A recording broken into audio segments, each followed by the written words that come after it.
Welcome, Suzanne. It's a pleasure to have you here. Thank you so much for inviting me, Pamela. I've been looking forward to our conversation because we are going to talk about intuition and how we can use it to do the right thing for us. Definitely. Yeah. So let's get cracking, Suzanne. Tell us a little bit about yourself. Who are you? What is it that you do? And what's your story? Yeah, my name's Suzanne Dinter. I'm a hypnotherapist. I'm originally from the UK and I live in Germany.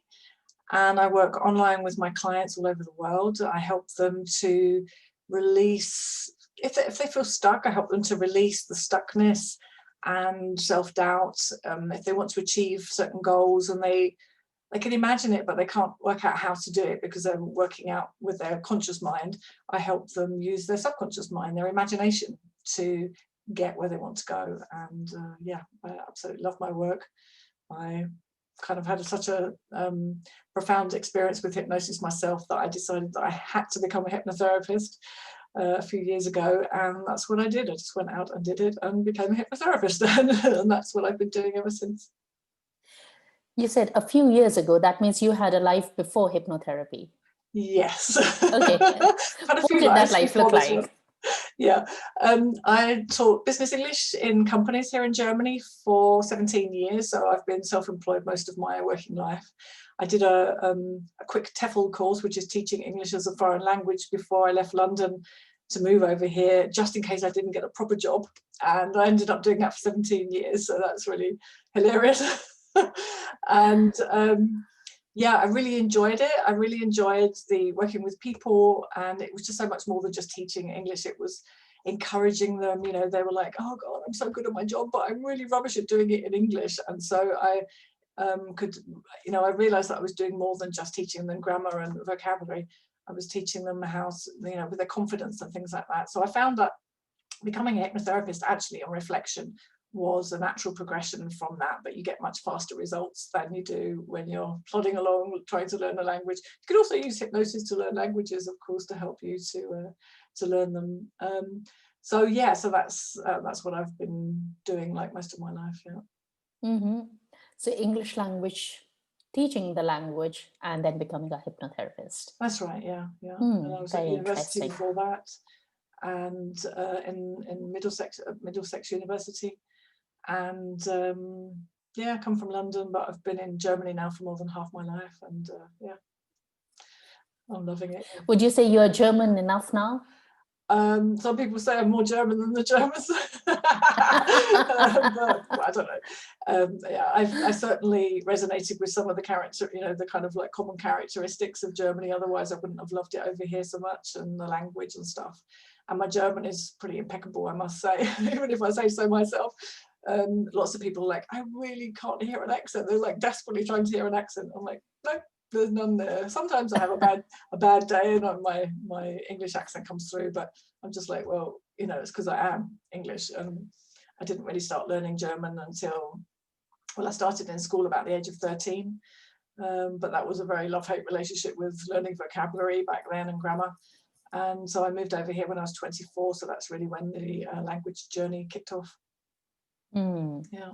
Goes on to show that as a young adult, you can learn a new language. Yeah, well, it's a belief as well, isn't it? It's, you know, Yeah. and that comes back to like a full circle with the hypnosis. If you believe you can do it, or even if you don't believe you can do it, but you wish that you could do it, you know, that is your really strong intention, and you're like determined to do it. And that's what I was. I was like, I'm gonna crack this language. And so I did. So yeah, it's all possible. I know people who've been here much longer than me and don't speak such good German, but they're not all that bothered about it. You know, that wasn't their aim, and it was for me to fully integrate and to, yeah, just to kind of not be, you know, the eternal English girl over here just for as long as she feels like it. You know, I live here. I'm totally integrated. You know. Yeah. That's beautiful to hear. If I look at my own case, I'm not English enough yet. And I'm not Indian enough anymore. Yeah, well, I can imagine people in England would probably think I might have an accent when I go over there, but yeah, and you know, I'm not up to date on all the, you know, TV programs and stuff, but I don't watch TV anyway. But yeah, I don't get English TV, and I don't know about all the comedy stuff going on, and so probably my language is a bit old-fashioned sometimes. It's all very Blackadder, and it's not fun.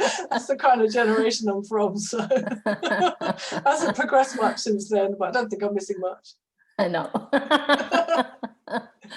Wonderful, wonderful.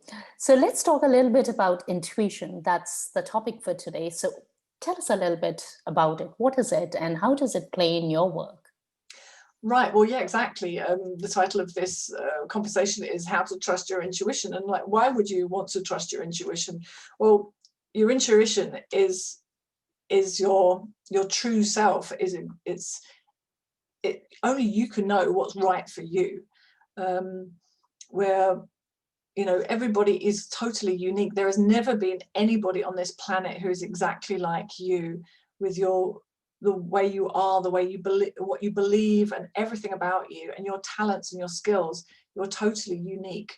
So it would be such a pity to be following other people's lead or other people's ideas if you're not following what's right for you. Only you can know what's right for you. And so that's why it's so important. And I think that's where lots of people get lost and stuck and start doubting themselves, because they've been following what other people are doing, think they should be doing this and they should be doing that, or they're worried about what other people think of them, so they do things just to please other people. And that's where a lot of people come unstuck and yeah, just feel lost, and it's because they're not being true to themselves. And so I help most of my clients, even if they don't come to me directly for that, I help them get back to that, because then they go, oh yeah, I trust my instincts, that would be lovely. And I'm like, okay, well, let's help you to do that then as well. Yeah, that's such an important thing to remember, that we can trust our instincts, and we've got to trust them. Yeah. Because they are not going to lie to us. No, but some people aren't in tune with them because they listen to other people's opinions, or they're worried about other people's opinions more, and then they might not even realize it, or they might not know themselves very well. I've done a lot of personal development over the last 20 years. I had a nervous breakdown a few years after I got to Germany, and or depressed, or whatever you like to call it. And I started my personal development journey then. I thought, right, something has to change dramatically, and I had no idea what it was. I went to traditional talk therapy. I went there for 2 years for like every week, and I really can't tell you what exactly changed. But when I discovered hypnosis, it's like, you know, I see my clients for 4 sessions, and it's like, it's really fast. And often in the first session, there is such a massive change already. And then I do analytical hypnosis with my clients, which kind of digs down into the limiting beliefs that you might have picked up as a child, or, you know, from your parents, your teachers, society around you, your culture, and things like that. And that really shifts, that really gives people breakthroughs, and they might have known beforehand what was holding them back and where it came from. But when you do it in hypnosis, which is deep relaxation and focused attention, it's nothing about, you know, me taking over control of you or anything like that. That's all poppycock from films and misinformation. And even stage hypnotists are not completely, you know, they're not in control. The person on the stage could stop whenever they wanted to, so that's really important. But they've given their permission to do what the stage hypnotist has asked them to do. So, you know, uncovering those limiting beliefs with this deep focused attention, focusing on your feelings, can really, really shift stuff. For example, last night I had a session with my hypnotherapy mentor. There's been a few things piling up in my life, in business and personal life, and I was like, I think I need a session. So I had a session with her last night, and my goodness, loads and loads of emotions come out. I you know, snot and tears all over the place for me personally. It's not always like that with my clients, but I know that I took my makeup off beforehand because I knew I was going to be like streaming. But I released so much and realized that one thing that I've been carrying around with me for most of my life, or probably all of my life to be quite honest, is not mine. It's my mum's. And and I just, after that session, I just thought, oh my God, that's not mine. It doesn't belong to me. And I felt like I'd really released it. And I'm not going to analyze it. I'm not going to go into it. I'm just like, just let my subconscious mind do its work, because that's a wonderful thing. You don't actually have to work on these things. You just do it. And yeah, that was very, very liberating yesterday. And yeah, it feels so good. And it kind of like becomes then a dim, distant memory, you know, the thing that was holding you back. So wonderful, wonderful. So when you say you released it, are we just talking about a physical release, or it's gone for good? Well, it's not like flipping a switch, because we're not like that. We're organisms, not mechanisms. So things fade. There might be residue left over, kind of thing, but I really feel like it was such a powerful session. And she said afterwards, she said, goodness, you really got really in touch with your feelings and really honed in exactly on what my instincts were telling me. So she says, just say the thing that comes to your mind. You might not even know what it is and why it's there, but just say it. And so I was coming out with these things that didn't make logical sense, but then logical is your conscious mind, and we're using our subconscious mind, which is your imagination at the back of your skull. And yeah, we went off in all different tangents. You know, we don't need the logical mind when we're working on our subconscious mind. We kind of, that's our control part. That's the bit where we cling on for dear life. And it's like, we just park that in the corner nicely and say, thank you, control, I don't need you right now. We're gonna work on our imagination and our subconscious mind.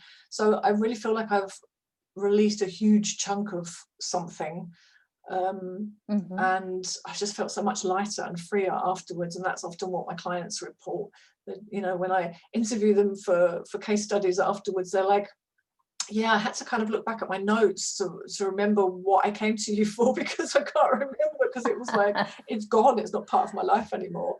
And that is so amazing. And that's why I love this work so much, to be able to help people on a really, really deep level. That's amazing. That's amazing. Yeah. And so, you know, trusting your instincts sounds wonderful and everybody might want it, but it's like there's lots of things that you have to let go of. And I've just written down a few things. You know, or getting to know yourself is really, really important, and being kind to yourself and giving yourself the time to think about, what do I really want? And that we're always rushing from one thing to the next, and asking for other people's opinions, when really we know mostly what we need to know. And if we don't, then we can go away and learn it from somewhere. It was the same with my social media content. I was like, I was so resisting automating it, and I was like, oh no, but you should be posting organically, and you should be doing 4 times a day, everybody tells you, and you should be doing tons of video and all that. And it just didn't feel right. And I don't have the time to do that. I work mornings and that's it. And I might have a couple of calls in the afternoon, but otherwise I just can't post, and I don't want to be glued to my social media accounts and my phone. So yeah, I sat with it for a while, and then I just took a few moments, and I closed my eyes, I took a few deep breaths and relaxed my body, and I just asked myself, what's the thing that you want to do? And I just thought, automation. And that really lit me up. And I was like, oh, okay. And posting several times a day, and that made me feel really heavy and ugh. And automation sounded like the right thing for me. So I did. I've automated all my content. I've got tons of it now. I've been writing it non-stop for about 1.5 years. So I'm like, well, you know, I've got enough to keep me going.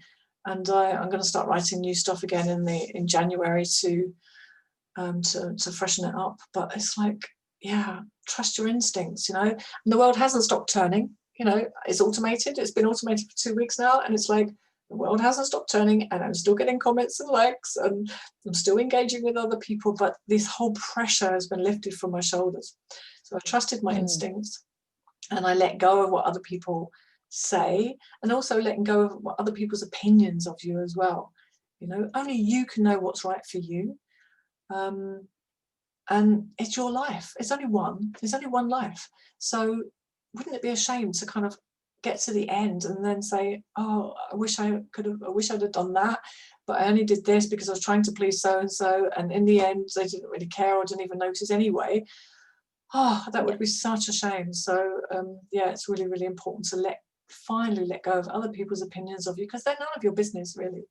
You know, unless you're you know, you're doing something illegal or something immoral, then you can do whatever you want in your life. It's your life. So please, you know, everybody out there, start doing what's right for you. You do you. Exactly. Yeah, and then, you know, sitting with these questions and seeing if they light you up or if they drag you down, and you know, and getting in touch with your feelings. You know, grew up quite traditionally in the UK, where we don't express feelings in my family, especially. And, you know, it was always like, we only want you to be happy, Suzanne. But I didn't know any other emotions. And if I wasn't happy, I felt guilty. So like, there is such a spectrum of emotions. Even print out a Google list of emotions so that you get to learn different ways of expressing them and what they even mean sometimes. And it's okay to feel all the feelings. It really is okay. And you know, last night in the session as well, I was like really scared of completely unraveling, not in the session, but like by showing my true self. And I didn't fall apart, and I won't fall apart. And I've got people who love me to pick me up again and help me. And I can help myself a lot now too, because I've learned how to do that. I'm much kinder to myself than I used to be in the past, and I do more loving things, and I drop things from my to-do list if I just think, well, that's really not necessary today, or I really haven't got the energy or the time, or I'm not in the right mood for it. So yeah, you know, the world is not going to stop turning if you express your emotions, because what, you know, they're better out than in. Better out than in.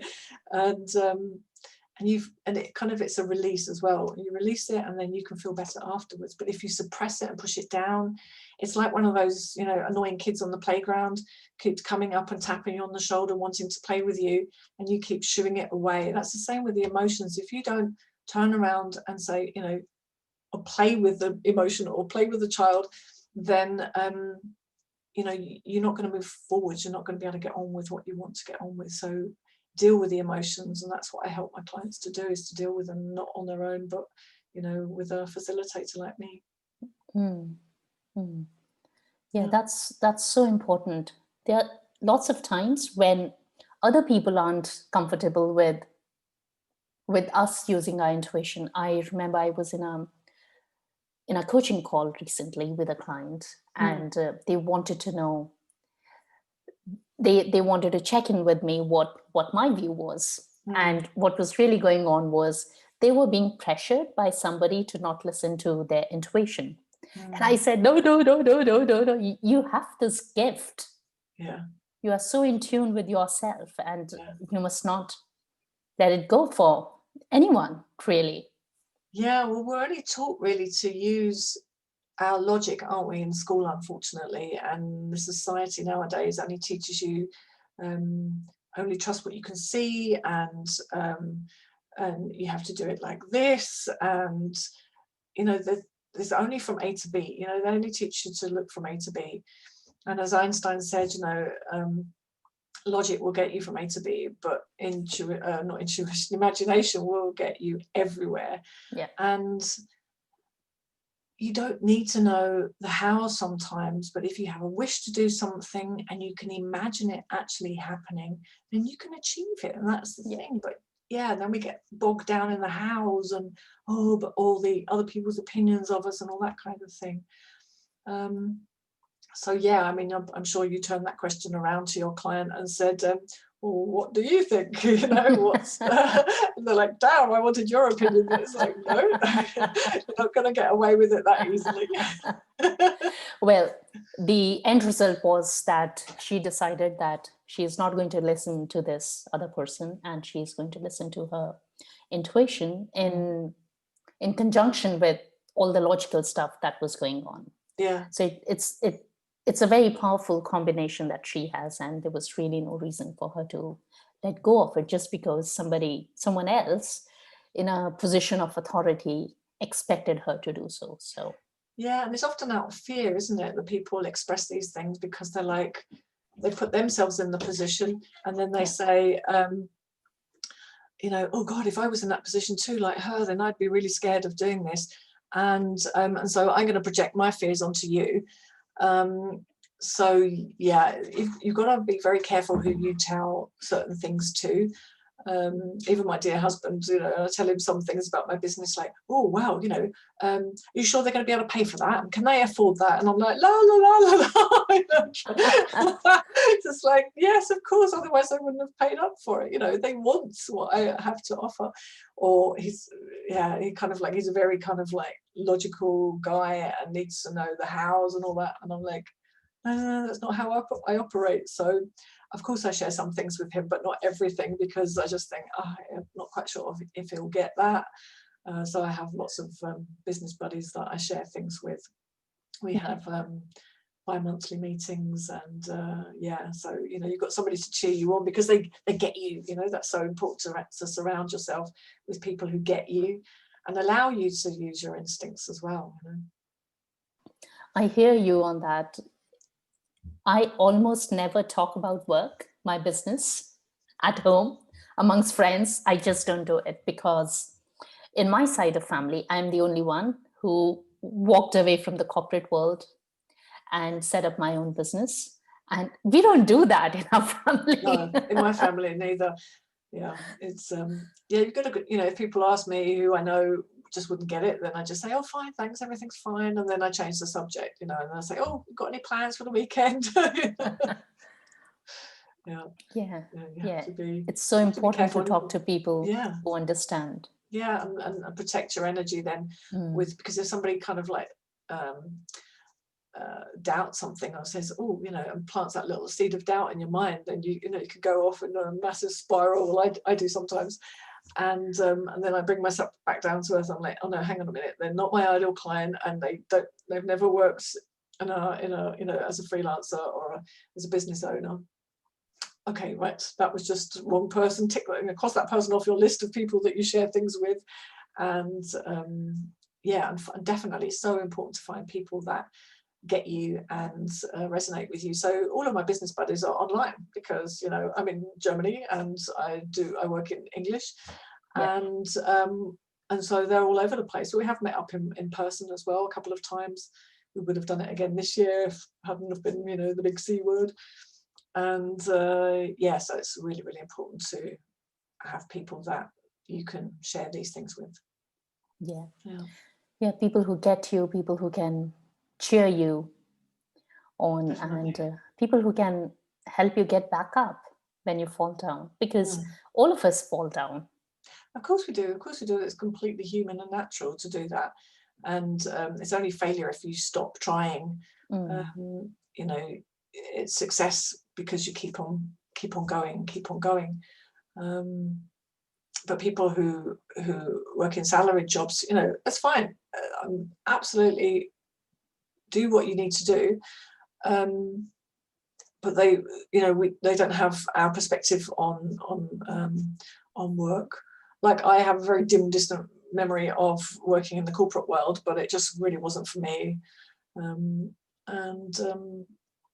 So it's, you've got to surround yourself with people that you can trust and who get you. Definitely. Yeah. So talking about intuition, would you say it's something that each one of us has? Oh, definitely. But a lot of people are not in tune with it at all. But of course everybody has it, because it's your inner guidance. It's your inner mentor, if you want to call it something like that. It's your gut instincts, whatever. There's so many different words for it, but that's what your intuition is. It's your gut instinct, to phone that person when they pop into your mind and you phone them and it's like they're upset and you're like, oh, I got them at a good time because they needed someone to talk to, or that's what it is. Your intuition is your gut instinct.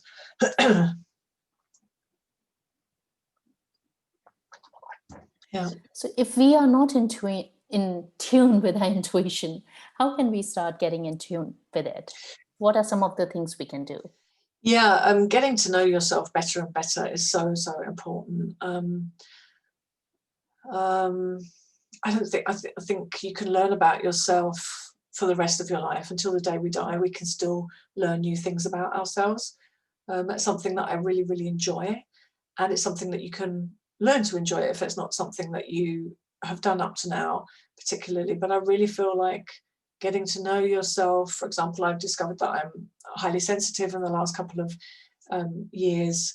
It's just a trait. It's just the way I am. It's not like a neurological, diverse thing.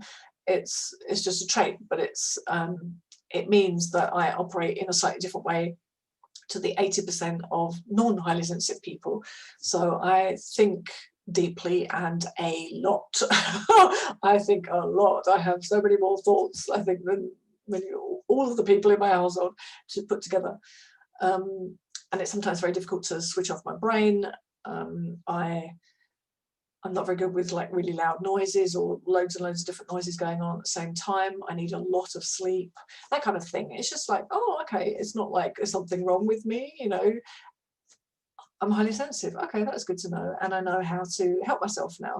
And I know also how to explain it to certain people if I need to. Like, I just need 10 minutes to decompress in a quiet room, and then I'll come back and I'll be fine. And I'm actually an extroverted, highly sensitive person, which is even more of a unicorn.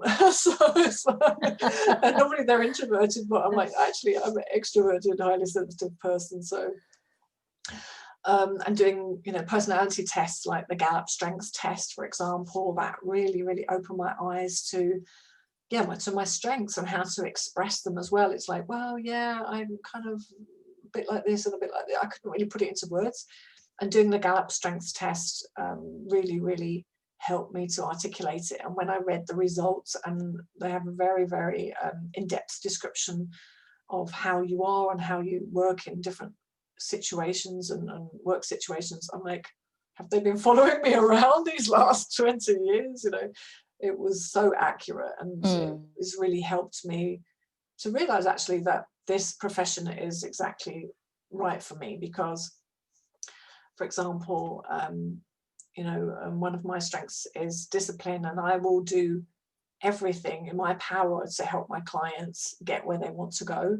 I will do everything, and I will and that's so, so important. And things like consistency are really important to me, and context is one of my strengths, which means I need to understand the past to be able to understand the present. I studied history. I'm like, oh, okay, that's why I studied history.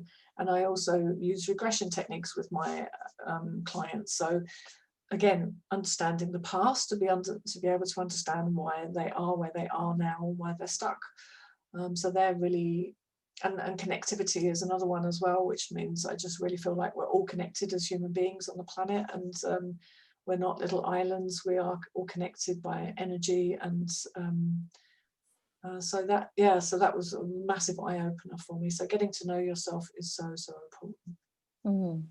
Yeah, Gallup's strength test is amazing. I did it last year as well. And through it, I was able to give words to some of my traits, and I was able to deepen my own understanding. And that's really helpful. Oh, it is. And then you can trust your instincts even more. And then you know that they're your instincts and not somebody else's thing that they've told you should do. Because some people say, well, how do I know that that's my instinct telling me to do that thing, when I relax and ask myself a question, and then they'll go, well, you should do this and you should do that. And it's like, no, shoulds is always somebody else's opinion. Yeah. But getting to know yourself better and knowing what your strengths are, and then you can go, oh, okay, this really works with that strength, and that's why it's telling me to do this thing, so I'm going to do that. So consistency, that's really important to me, and I didn't feel like I was being consistent with my content I was posting every day, but it really wasn't kind of as consistent as I wanted to be. So automation was the way for me to go forwards, and it felt really, really good. and I'm, still commenting on everybody's post, but I don't, everybody's comments, but I don't need to physically go into the platform and post it now. And that's, it feels so good. It feels so light and free and, it's like, to me, other people are like, oh, no, I'm fine with, that's okay, but it's just not for me. So Yeah. I follow my instincts. Mm. Yeah. Like I mentioned, dropping the shoulds, that's always somebody else's opinion. So that's not going to be your instinct talking there.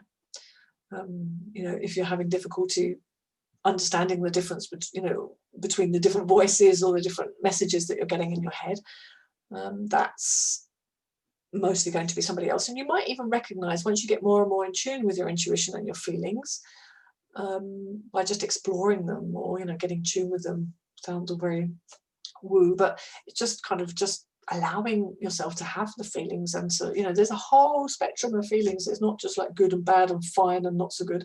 There's everything in between and so much wider. If we look at a piano, we're just using these keys in the front here, and if we look, we have all the spectrum of keys to play on. And if you listen to it a little bit more deeply, you might even hear the person's voice or know who told you that you should be doing this or this. That's really interesting, because then you can start, awareness is the first step to changing something. So if you're aware of where it's come from, and then you can kind of unpick it with journaling, you can write about it, just free journaling, just write down all your thoughts about this topic and about this should. And then it kind of unravels itself. You don't need to consciously think about things. Just let your pen do the writing. And it can really, and then you can write down why you should do these things, why you don't want to do these things. And then you can unravel so many different limiting beliefs, really, or, other people's fears. If that's not right for you, then it's just not right for you. So, and we're not going to get, it's a primal fear, isn't it, that we're going to get kicked out of the tribe. We're going to, and that means we'll die. But that's not what's that won't happen nowadays. Luckily, we're so far advanced. You really can do what you want. You might step on some people's toes, but if they realize that, then if they love you and they realize that you're happy doing the thing that you want to do, and you didn't take their advice, then they're still going to love you. And if they don't love you because you didn't take their advice, then is it really a worthwhile relationship? That's like I said, you only have one life, and it would be such a shame to leave it to somebody else's expectations rather than your own. It's only going to result in regrets, living with regret, and when the time comes, dying with regret. No, that would be awful. To do that, and also to regrets that you didn't do things that you wanted to do, that you didn't have the courage to do, or something like that. But that's what I can help people with. You see, it's like, if you really imagine that you can do it, then you can, and I can help you. I help people, have those conversations. That they don't end up being very difficult conversations either with loved ones. I had a client this year who she was just doing so much stuff for her business and for all her family that she just completely lost herself in all of that. And she needed to have a difficult conversation with one person in her family. But actually, it ended up being, she imagined it was going to be a difficult conversation, and she just felt so much more relaxed about everything after working with me, or during working with me. I think it was after the first or second session. And then she just had a casual conversation with that person, and it resolved the issue. And he just went, oh, okay then, and did what she said, but took on her her advice, or whatever it was that she had to talk to him about. So often we imagine things are going to be much, much worse than they are, and oh my goodness, the world is going to come crumbling around my ears if I don't do what this person says, or I do something that they don't believe in, but actually half the time they don't even notice. And it's all good. It's all good. Well, we tend to think that everybody is bothered by bothered about what we are doing or not, but they have their own battles to fight, their own lives to live. Exactly. They are so much more wrapped up in their own world than they are in anybody else's world. Yeah.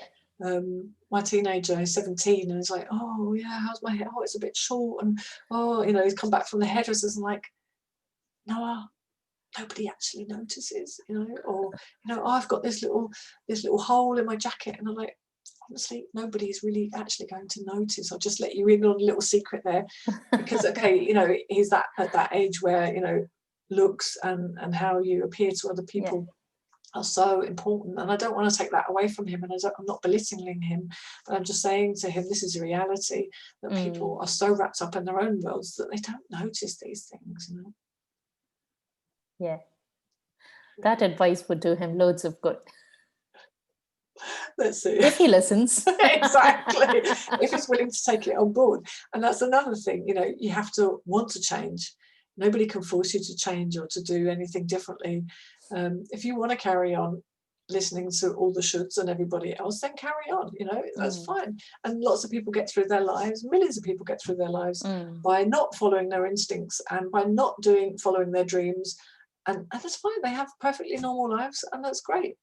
But if you're somebody who really wants to do that and wants to change, then you can. Anybody can change if they want to, but you have to be ready for it, or at least willing to change, that's the most important thing. So yeah, mom's giving sons advice. That's probably in that ear and out that ear, but but just a little example. Well, you know what, 20 years later, 30 years later, he would say, well, mom told me that. Yeah, possibly, who knows.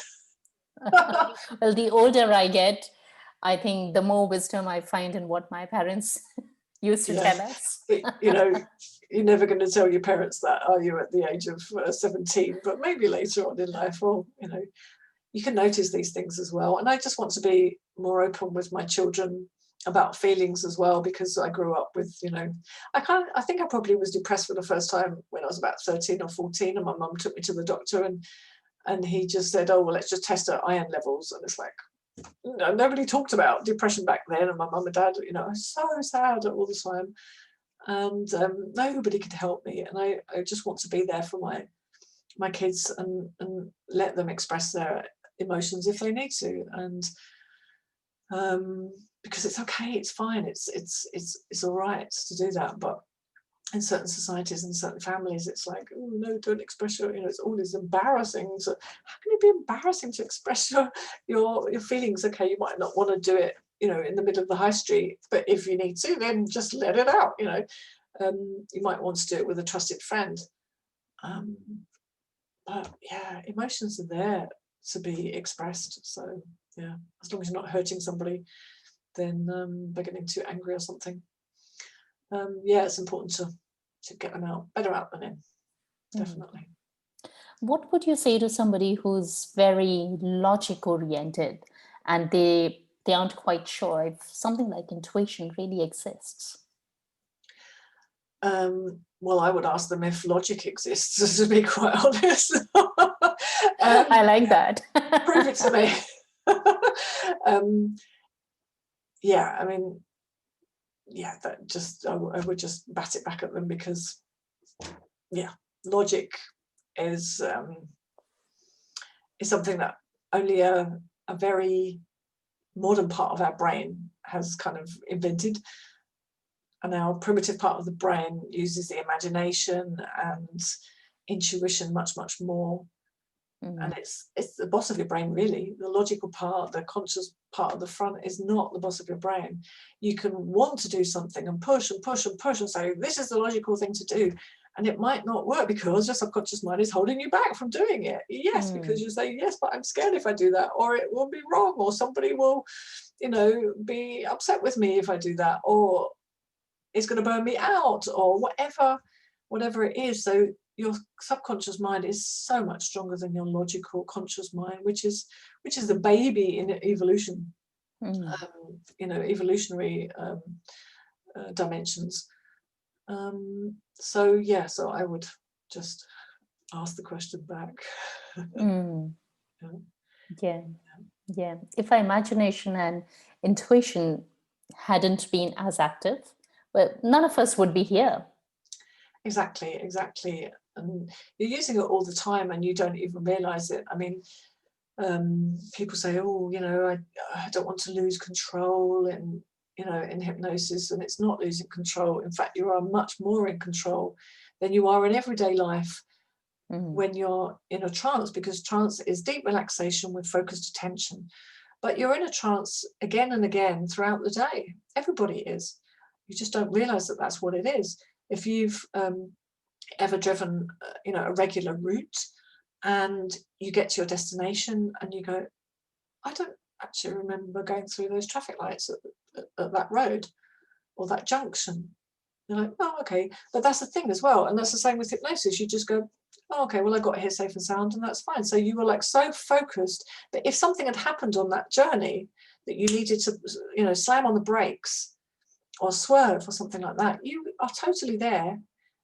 And then you get out of the car and you just go, oh, it doesn't matter though, and then you just move on. And that's exactly the way it is with hypnosis too. You let go of that thing. Like I said last night, I was snot and tears, releasing these emotions and this thing that had been holding me back for most of my life in one area of my life. And then afterwards, I was just like, I just went up, hugged my husband, and went, that's not actually mine, is it? It's somebody else's. And to myself, and that was it. I didn't have to dwell on it. I didn't feel sad and heavy. I felt light and free, and it was just released, and it's a dim distant memory now. So it doesn't have to be all heavy and stuff. It might be heavy in the session, but afterwards it's just like, that thing, oh yeah, it used to bother me, but doesn't anymore. So that's the wonderful thing about it. So it's we're in a trance again and again. Have you ever read a book and somebody's called your name 3 times and you're like, huh? Oh, I'm like that with the TV. I don't watch it much, but might watch a film once a week or something. And if somebody calls me, I'm just completely out of it. I'm in a trance. I'm so engrossed in the film. And if I'm watching a cinema film, oh my goodness, I am sucked into it. I am so into the film that somebody next to me could be, I don't know, doing something that I wouldn't even notice. So we're in a trance again and again and again throughout the day, but it's just films and misinformation and kind of like risque hypnosis acts on TV and stuff that make people think, oh my God, I don't want to do that, because they got you under control, and they can make you do things. You cannot make anybody do anything that they don't want to. Your subconscious mind knows exactly what it wants to reveal. It knows exactly how far to go. It knows exactly what it wants to heal. It knows everything. It's so intelligent. But we just don't use it. We've never learned to use it, and that's what I help people to do.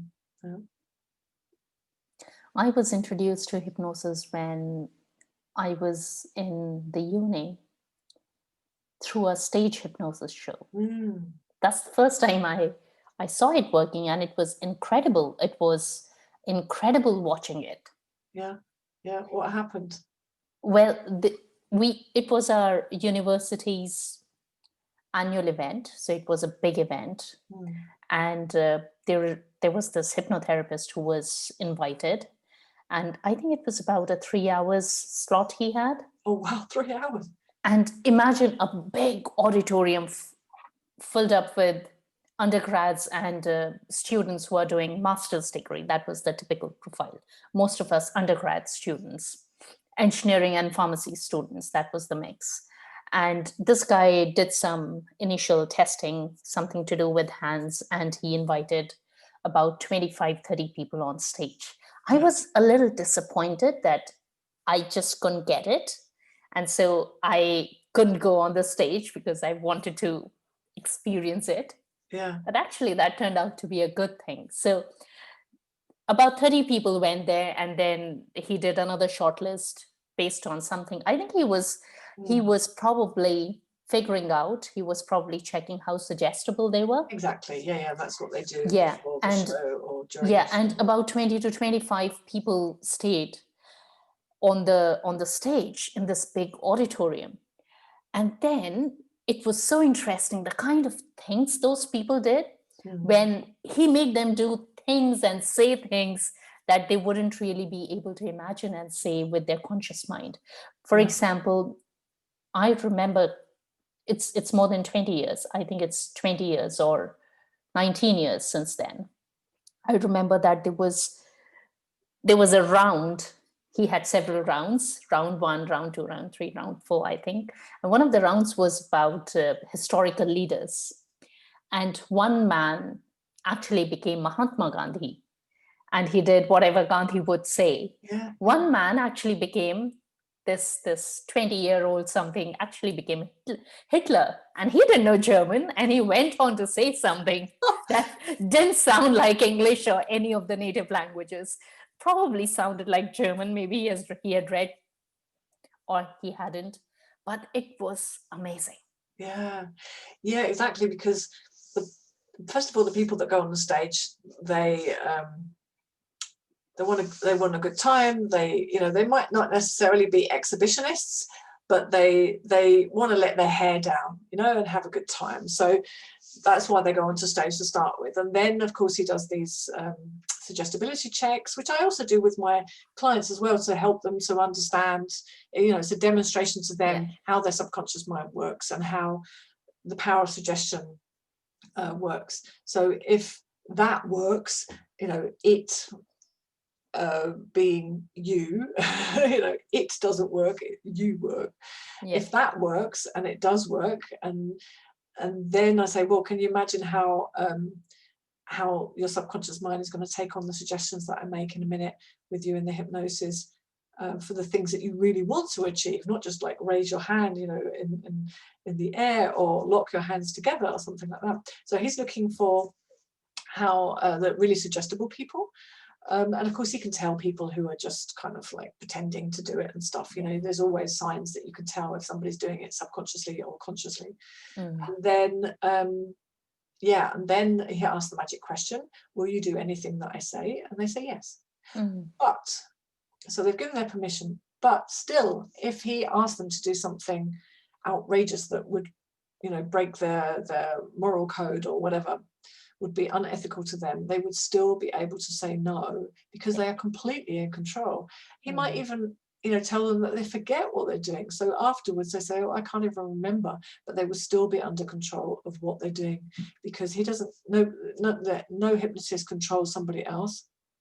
You are completely in control of what you do. So if he said, go and strip off naked and kiss that guy over there, and that was something that you definitely wouldn't do, then it would stop. But the stage hypnotists are very, very clever, and they know exactly how far they can go with each individual person on the stage. But obviously you don't do that in a therapeutic setting, because you obviously do what the client wants to achieve, and you talk about that. And, but yeah, they're very, very clever, and they're very, very good hypnotists, the ones on the stage, because it has to be fast.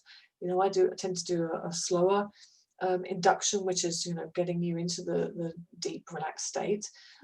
But yeah, they have to do it fast because it's entertainment, and so they're very, very good. They're very well practiced, and often lots of them are therapists as well. This is something that they combine. Yeah, it was a great show to witness, and after seeing all the things that happened on the stage, I was happy I was sitting in the audience, because when those people came down, they had no recollection of what they had been doing. And so all of us had a good time, and they had no idea what had just happened. Oh, okay. Yeah. And you see, even if they did remember it, then they can kind of like say, oh, well, that was, I only did that because I was hypnotized. It's almost like, having a few beers or a few glasses of wine or something, and then you do something outrageous, and it's like, oh, well, it was the wine, it was the beer, it was the alcohol. And that's something that you can also kind of like make an excuse with as well, if you want to, or you could just say, oh, just having a good time or whatever.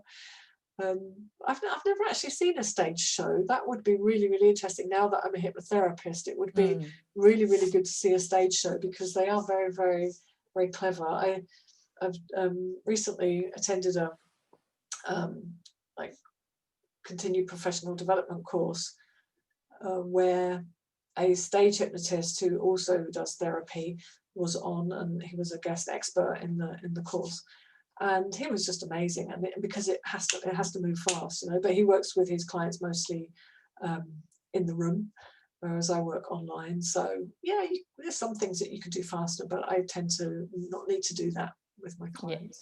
Well, your purpose is completely different. It's therapeutic. Yeah. Helping people get business results or whatever, personal results. Yeah. And that was pure entertainment. Yeah. And you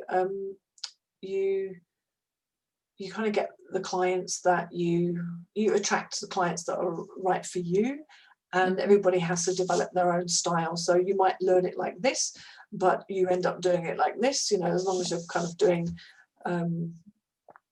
getting the results in your own special way. Like my mentor, she learned exactly the same method as me, which is called transforming therapy. But she does it in a slightly different way, the analytical sessions, and that's fine. And it was good. But I could feel that I was thinking, oh, I don't do it like that. And I was like, oh no, but it was just kind of like in the background. But it was fine because I got the results that I needed. And she has a lot more experience than me. She's been doing it for about 20 years now. And that was amazing. So you make it your own. Definitely. It's the same with coaching qualifications, I can imagine. You do the coaching qualification and you learn how to do it like this, and then you go off and make it your own and learn by experience, don't you? Yeah. I think that's a good thing. Otherwise, if everybody does coaching exactly the same way, it would just be so boring. Yeah, but everybody brings their own personality into it as well, don't they? So it's always unique. Even if like 10 people have done the same coaching qualification, every single one will be different because they have the different life experience. That's the same with me. I have totally different life experience to the next person. And, and often actually some of the issues that people come to me for, they're things that I've worked on or am working on. And sometimes even things that come up in the session, I'm like, oh, that's a really good point, or I just bought a book and started reading it, and then somebody talks about a particular thing and I'm like, oh my God, this book, this is what you need to read. It's often like that. It's with the highly sensitive book as well. It was like, I've only had it a few months and I had like about 4 or 5 clients, one after the other. I was like, I think you might be highly sensitive. And I read out the quiz to them, and they're like, oh my God, yeah, I am. So I'm like, get to know yourself, get this book and find out more about yourself, because that really is the clue, that is the key to using your intuition, is getting to know yourself better. Yeah, full circle, really. That's the key. Being kind to yourself and not beating yourself up, and doing what's the kindest thing I can do for myself right now. And if you need a nap and you can do that, then do it, and chop some things off your to-do list or whatever, but just be kind to yourself. Self-love is really the bottom line for everything. It's business success, achieving your dreams, having a great relationship, everything, it's self-love. That is the bottom line. And that's really what I'm teaching my clients as well, is how to love themselves better. And I'm on that journey too, just a few steps ahead. Yeah. So tell us, Suzanne, do you have anything interesting going on? Yeah, I've honed my offer that I work with my clients with down to one thing, because I like to keep it simple and don't want to confuse people. And this is definitely the best way that I work with my clients, and that's new clients. I work with them in a 4-week program.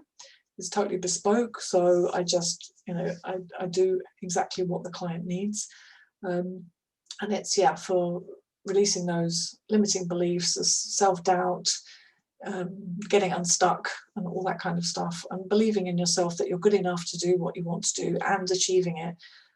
So yes, that's what I do. I work in a 4-week program with my clients, and I'm seriously thinking about introducing a group program next year, perhaps self-hypnosis, how to do self-hypnosis so that people can help themselves, and also maybe something to do with loving yourself towards better business success. So That is the bottom line. Okay, Yeah, that's yeah. good. So I don't want to do the deep emotional work with my clients in the groups, because that's not the, I don't feel that's ethical to do deep emotional work like regression and parts work and things like that.